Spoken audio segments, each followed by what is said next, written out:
Okay, since we're already on the ground, what you want to do is have one leg out, and we're going to stretch your quad muscles. So you pull this leg back and push down. You can lay back, just go at your own speed, because this is an important muscle here. You don't want to ever pull a quad.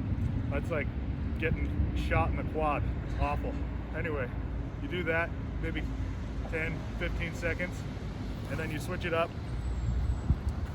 Do the other leg. Like it's right here. This is where the magic happens. Right there. That's where you're feeling it on this one.